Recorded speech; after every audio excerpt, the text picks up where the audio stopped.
अस्मद्गुरुभ्यो नमः। अस्मत्परमगुरुभ्यो नमः। स्वाचार्येभ्यो नमः। पूर्वाचार्येभ्यो नमः। काश्यपान्वय संजातं नारायणपदास्थितं श्रीमन्नारायणं वन्दे यतीश्वरस्याजुषं वेदान्ततत्त्वज्ञं मंत्रमंत्रार्थदं गुरुं श्रीमन्नारायणाचार्यं रामानुजयतिं भजे।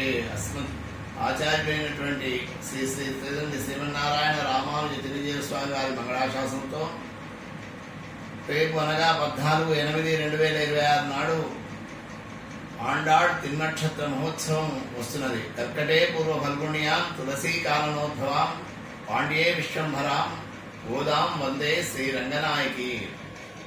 నళనామ సంవత్సరంలో జన్మించినందున మరియు తులాలగ్నంలో మధ్యాహ్నం పూర్వఫల్గుణి నక్షత్రంలో ఆండాళ్ళమ్మ తల్లి సాక్షాత్ మహాలక్ష్మి ఆవిర్భవించింది. వీరు జన్మించరు.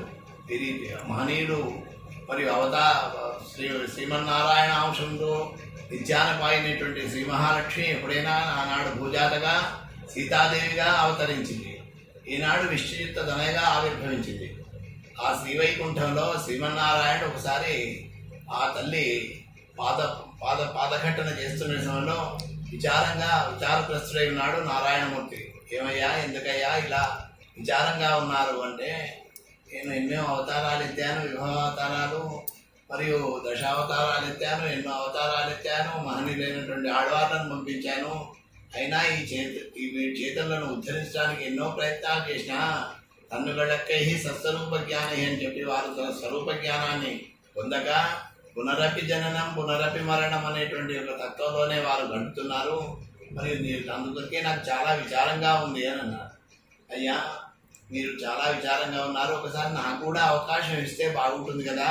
ఆ చేతనోద్ధరణ కొరకై భక్తి సామ్రాజ్యంలో ఎలా గడుపుకోవాలో, ప్రమాణాన్ని ఎలా ఆరాధించాలో స్వస్మై ప్రసూనార్పణం అని చెప్పి ఆ ప్రసూనములు పుష్పాలతోటి అర్చించాలనేటువంటి కోరిక నాకు కూడా ఉంది. కలియుగంలో జన్మించి కలియుగంలో అవతరించి మీ యొక్క అర్చామూర్తికి సేవ చేసుకోవాలనేటువంటి సంకల్పం నాకు కూడా కలుగుతుంది అని చెప్పి ఆ భూజాత అయినటువంటి సాక్షాత్ లక్ష్మీదేవి శ్రీమన్నారాయణని అర్చించిందట.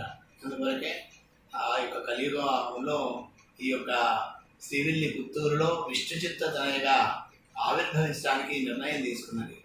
చూసే విష్ణుచిత్తులు ఎలా అంటే శ్రీమన్నారాయణని సర్వకాల సర్వావస్థలందు సదా ధ్యానించేటువంటి వారు అంటే విష్ణువునే చిత్తమందు ధరించి కూర్చున్నా, లేచినా, పడుకున్నా, నిద్రపోయినా హరి నీ దయ, హరి శ్రీహరి వైకుంఠవాస శ్రీనివాస అని చెప్పి హరినామ స్మరణతోటే సమస్తములు చేసేటువంటి యొక్క పరమ భాగవతోత్తముడు వారి ధర్మపత్ని పద్మావతీదేవి నిరంతరం భాగవత సేవలో తరించేటువంటి పుణ్య దంపతులు.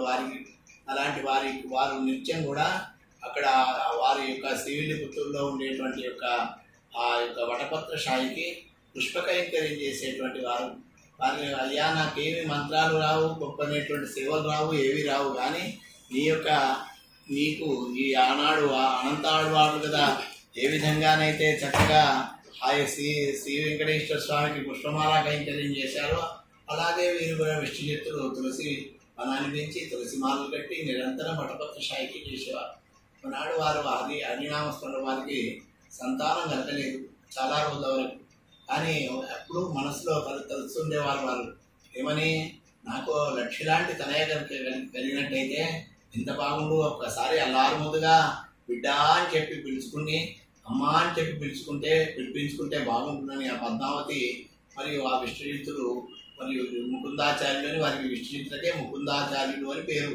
ముకుందాచార్యులు పద్మావతి అనేటువంటి ఆ దంపతులు పడేవారు. అంటే నిరంతరం తపననే తపస్సుగా పరిణమిస్తుంది. నిరంతరం దేని గురించి స్మరిస్తామో, దేని గురించి ఆలోచిస్తామో, ఏదైతే కావాలనుకుంటే ఆరాధిస్తామో అదే భగవంతుడు మనకిస్తాడు. అందుకోసం భగవద్గీతలో కృష్ణ పరమాత్మ అంటాడు, భావం తద్భవతి. నీ భావం ఎలాంటిదో అలాంటి ఫలితాన్నే నువ్వు పొందుతావు. నీ మనస్సు ఎలాంటి తోకో కాంటా పోవై తో పోవై పూర్. మన మనస్సులో పుష్పములతోటి అర్చించి ఇతరులకు మేలునే కోరితే మనకంతా మేలే జరుగుతుంది కదా.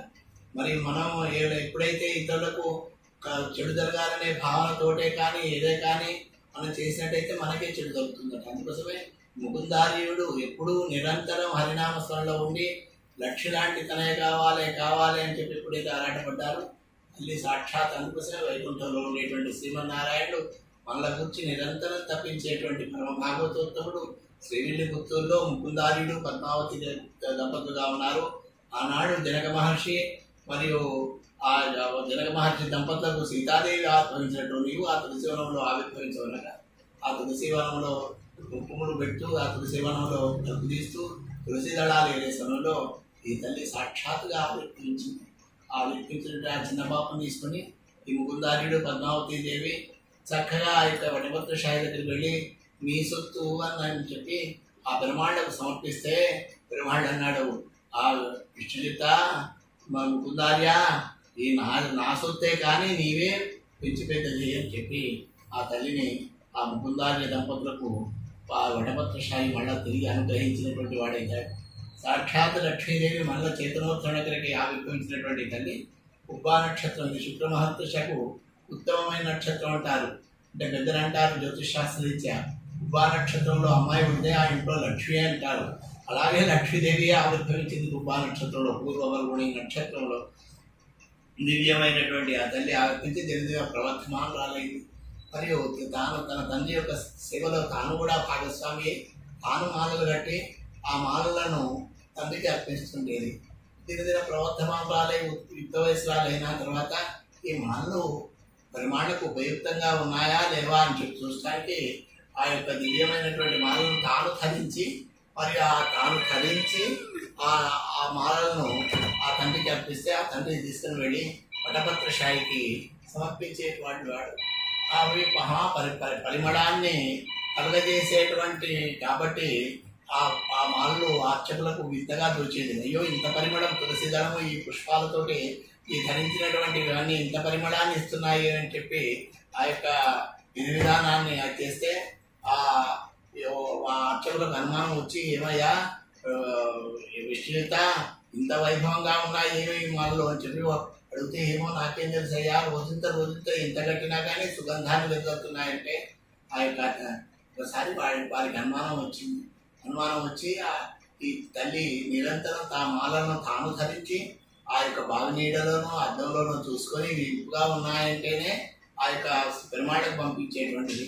ఆ విధంగా పంపిస్తుంటుంటే ఆ పరమాత్మ యొక్క అనుగ్రహంతో ఒకనాడు ఆ మాలలో వెంట్రుకత వచ్చింది. ఆ ముక్తము అనేటువంటి వెంట్రుక రాగానే అయ్యో శ్రీమన్నారాయణ కల్పించే దానిలో ఇటువంటి అపచారం అని చెప్పి తెల్లవారి నుంచి విశ్వజిత్ వారు మాలలు తీసుకుని వెళ్ళకపోతే అర్చక ముఖంగా ఆ వటపత్ర షాయి చక్కగా అర్చకముఖంగా చెప్పించి నాయన ఆ అమ్మాయి ధరించిన మాలలే నాకు పరమోత్కృష్టము, అవే నాకు భోగ్యం అని చెప్పి ఆ అర్చకముఖంగా చెప్పడం వల్ల నిరంతరం ఆ యొక్క తల్లి యొక్క మా చేత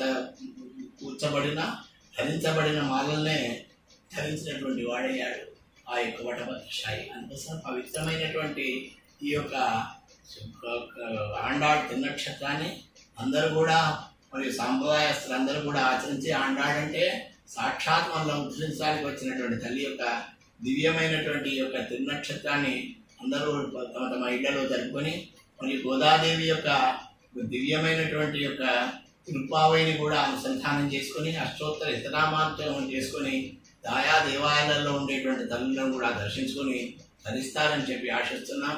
అదేవిధంగా మన శ్రీరామ హృదయ కలశానికి ఇంటింట విష్ణు సహస్రనామం పారాయణాదులు కూడా పెట్టుకుని ధరిస్తారని చెప్పి ఆశిస్తున్నాం. జై శ్రీమన్నారాయణ. సర్వే జనా సుఖినో భవంతు.